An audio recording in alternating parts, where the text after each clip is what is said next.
السلام علیکم you all, امید کرتی ہوں آپ سب باخیریت ہوں گے۔ تو آج ہم سیکھیں گے منصوبہ سبق بنانا شاعری کے حوالے سے، کس طرح سے منصوبہ سبق تیار کیا جاتا ہے۔ سب سے پہلے یہاں پر بیسک انفارمیشن لکھی جاتی ہے، جس میں شاگردوں کے استاد کا نام، اسکول کا نام، مضمون، درجہ، موضوع، تاریخ، مدت، وقت، کل طلبہ اور حاضر طلبہ لکھے جاتے ہیں۔ اس کے بعد ہماری ہیڈنگ آتی ہے تدریس مقاصد کی۔ اس میں ہم کچھ مین اسپیسیفک آبجیکٹیو لکھتے ہیں، جس میں اس نظم کو پڑھنے کے بعد بچے اس قابل ہو جائیں گے کہ اشعار کو صحیح تلفظ، مناسب وزن، آہنگ، روانی اور اعتماد کے ساتھ پڑھ سکیں گے۔ پھر اشعار کی تفہیم کر سکیں گے، نظم پر پوچھے گئے سوالوں پر جواب دے سکیں گے، نظم میں پیش کردہ شاعر کے احساسات و جذبات کو سمجھ کر اس سے لطف حاصل کر سکیں گے، دوسرے شعراء کی نظموں کو پڑھنے میں دلچسپی لیں گے۔ اس کے بعد امدادی اشیاء ایک ہیڈنگ آ جائے گی ہماری، جس میں آپ لکھیے گا نظم کا چارٹ، تصویر، یعنی مطلب ساتھ، تصویر کے ساتھ ایک چارٹ نظم کا ہوگا۔ پھر درسی کتاب آپ کی جو بھی ہے، پھر بلیک بورڈ اینڈ چاک۔ اس کے بعد سابقہ معلومات آپ لکھیے گا، جس میں آپ سابقہ معلومات میں لکھ سکتے ہیں طلبہ اس سے پچھلی جماعت میں بھی نظمیں پڑھ چکے ہوں گے، بچوں نے عام طور پر انگوٹھی دیکھی ہوئی ہوں گی اور بچوں کو سونے اور چاندی کے درمیان کا فرق معلوم ہے۔ اس کے بعد تمہیدی گفتگو آپ لکھیں گے، جس میں معلمہ بچوں کو سبق کی طرف راغب کرنے کے لیے کچھ سوالات کریں گی، جیسے کہ بچوں یہ بتائیے کہ آپ نے کبھی انگوٹھی دیکھی ہے؟ آپ نے کون کون سی انگوٹھیاں دیکھی ہیں؟ بچوں آپ نے کبھی چاندی کی انگوٹھی پہنی ہے؟ بچوں کیا آپ کے گھر میں کوئی چاندی کی انگوٹھی ہے جس پر سونے کا پانی کیا گیا ہو؟ پھر طلبہ کے اس میں جوابات آپ پیش کریے گا، بچے جماعت میں جواب دینے کی کوشش کریں گے، جی میم دیکھی ہے۔ اس کے بعد ہم نے چاندی کی اور سونے کی انگوٹھی دیکھی ہے، کچھ بچے ہاں کے جواب میں بتائیں گے اور کچھ نہیں کے۔ کچھ طلبہ کے گھر پر موجود ہے چاندی کی انگوٹھی، کچھ کے گھر پر نہیں ہوگی، ایسے پانی کی ہوئی انگوٹھی۔ پھر اعلان سبق کیا جائے گا، یعنی اناؤنسمنٹ آف دا لیسن۔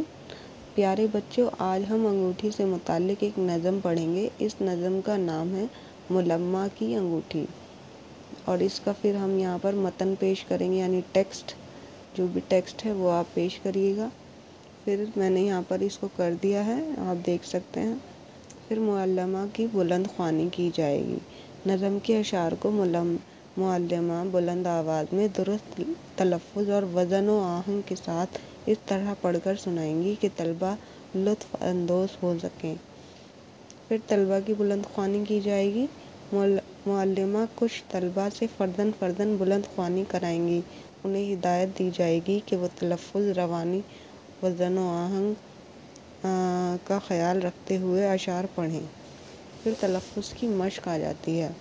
تلفظ کی مشق میں آپ لکھیے گا، نظم کو پڑھتے وقت معلمہ طلبہ کے تلفظ پر خاص توجہ دیں گی۔ اگر کوئی طالب علم شعر پڑھتے وقت کسی لفظ کا تلفظ غلط کرتا ہے تو معلم یا معلمہ کو چاہیے کہ اس شعر کو دوبارہ پڑھ کر سنائیں جس میں وہ لفظ آیا ہے، ایک بار پھر سے طالب علم سے دہرانے کو کہا جائے گا۔ اس کے بعد یہاں پر آپ ہیڈنگ ڈالیے گا اخذ معنے کی، جس میں آپ الفاظ معنے بچوں کو کرائیں گی، اور اس میں میں نے کچھ الفاظ لیے ہیں جو بچوں کی سمجھ سے تھوڑا سا پرے ہیں، لیکن ان کو سمجھانے کے لیے آپ انہیں لکھ سکتے ہیں، لائک ملمہ، اوچھی، بڑا بول، گہنا، ذلت اور ٹھکانہ۔ اس کے معنی میں نے سامنے ہی پیش کر دیے ہیں، آپ دیکھ سکتے ہیں۔ پھر اس کے بعد اجمالی جائزہ لیا جائے گا۔ اجمالی جائزہ میں بچوں بتائیے شاعر کون سی انگوٹھی کی بات کر رہا ہے، یا اس نے کون سی انگوٹھی کی بات کی ہے۔ ملمہ کی انگوٹھی سے اس کے بعد آپ لکھ سکتے ہیں ملمہ سے آپ کیا سمجھتے ہیں۔ ملمہ کی انگوٹھی بڑا بول کیوں بولنے لگی؟ بچوں کے جوابات کی روشنی میں معلمہ بچوں کو نظم کا مرکزی خیال بتائیں گی۔